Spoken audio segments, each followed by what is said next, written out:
தம்பிக்கு தரமான பதவி, மகனை மாண்புமிகு ஆக்கணும். தேமுதிகவை திணற வைக்கும் அந்நியார். 2026 சட்டமன்ற தேர்தலுக்கு இன்னும் சில வாரங்கள் இருக்கும் நிலையில் அதிமுக, திமுக கூட்டணியில் உள்ள கட்சிகள் ஓரளவு செட்டிலாகிவிட்டன. ஆனால் ஆற்றில் ஒரு கால், சேற்றில் ஒரு கால் என்பது போல எந்த பக்கம் சாய்வது என தெரியாமல் குழம்பி நிற்கிறது தேமுதிக. தம்பியை மத்திய அமைச்சராக்க வேண்டும், மகனை டெல்லிக்கு அனுப்ப வேண்டும் என்ற தேமுதிக பொதுச்செயலாளர் பிரேமலதா விஜயகாந்த் திட்டமே இவ்வளவு இழுபறிக்கும் காரணம் என்கின்றனர் அரசியல் பார்வையாளர்கள்.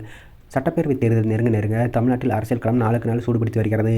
ஆட்சியை தக்க வைத்துக் கொள்ள திமுகவும், மீண்டும் அதிகாரத்தை கைப்பற்ற வேண்டும் என்ற முனைப்பில் அதிமுகவும் தீவிரமாக தேர்தல் பணிகளை தொடங்கி வருகிறது.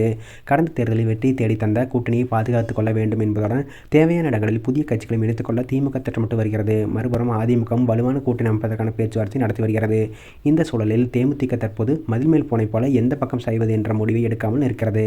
கடந்த நாடாளுமன்ற தேர்தலில் அதிமுக கூட்டணியில் தேமுதிக இடம்பெற்றிருந்தாலும் வரும் சட்டமன்ற தேர்தலில் யாருடன் கூட்டணி என்பதை இதுவரை அதிகாரப்பூர்வமாக அறிவிக்கவில்லை. தமிழகம் முழுவதும் பரவலாக ஒரு அளவு வாக்கு வங்கி இருப்பதால் தேமுதிகவை தங்கள் கூட்டணி சேர்த்துக் கொள்ள திமுகவும் அதிமுகவும் ஆர்வம் காட்டுவதாக அரசியல் வட்டாரங்கள் தெரிவிக்கிறது. தேமுதிக இரு தரப்பினருடனும் பேசிக் கொண்டிருப்பதாக கூறப்படும் சூழலில் இதுகுறித்து திமுகவும் அதிமுகவும் வெளிப்படையாக அதிகம் பேசாமல் நேரம் வரும்போது முடிவு தெரியும் என்றும் அரசியல் ரீதியாக பதிலளித்து வருகிறார்கள்.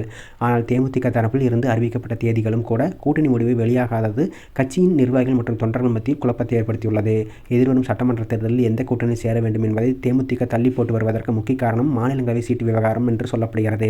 2024 நாடாளுமன்ற தேர்தலின் போது அதிமுக தங்களுக்கு ஒரு மாநிலங்களவை இடம் வழங்குவதாக உறுதி அளித்ததாக தேமுதிக கூறி வந்தது. அந்த அடிப்படையில் 2025 மாநிலங்களவை தேர்தலில் இந்த இடத்தை பெற வேண்டும் என தேமுதிக எதிர்பார்த்தது. ஆனால் அப்போது அதிமுகவுக்கு கிடைத்த இரு மாநிலங்களவை இடங்களும் அக்கட்சி வேட்பாளராக நிறுத்தப்பட்டார்கள். இதுகுறித்து அதிமுக துணை பொதுச்செயலாளர் கே.பி. முனுசாமி 2026 மாநிலங்களவை தேர்தலில் தேமுதிக வாய்ப்பு வழங்கப்படும், தேமுதிக அதிமுக கூட்டணியில் தான் தொடர்கிறது என்ற விளக்கம் அளித்தார். இருப்பினும் அந்த விளக்கம் தேமுதிக தலைமைக்கு முழுமையான நம்பிக்கை அளிக்கவில்லை என்பது அரசியல் வட்டாரங்களின் கருத்தாக உள்ளது. இதற்கிடையே ஜனவரி மாதம் நடைபெற்ற தேமுதிக கட்சி நிர்வாகிகள் கூட்டத்திற்கு பிறகு பேசிய பிரேமலதா விஜயகாந்த் சட்டமன்ற தேர்தலுக்கு இன்னும் அவகாசம் இருக்கிறது, கூட்டணி முடிவு கட்சியின் மாநாட்டில் அறிவிக்கப்படும் என்றும் கூறினார்.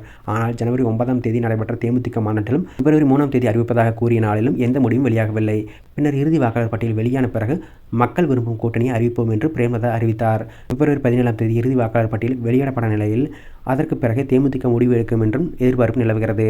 தேமுதிக கேட்கும் அளவுக்கு அதிக தொகுதியில் வழங்க திமுகவும் அதிமுகவும் தயங்குகின்றன என்பது இந்த இழுபறியின் முக்கிய காரணமாகவே சொல்லப்படுகிறது. விஜயகாந்த் இல்லாமல் தேமுதிக எதிர்கொள்ள இருக்கும் முதல் சட்டமன்ற தேர்தல் இது. தொண்டர்களிடையே ஒரு அளவு சோர்வு இருந்தாலும் அதிலிருந்து மீண்டு வர முயற்சி நடக்கிறது என தேமுதிக கூறுகிறது. ஆனால்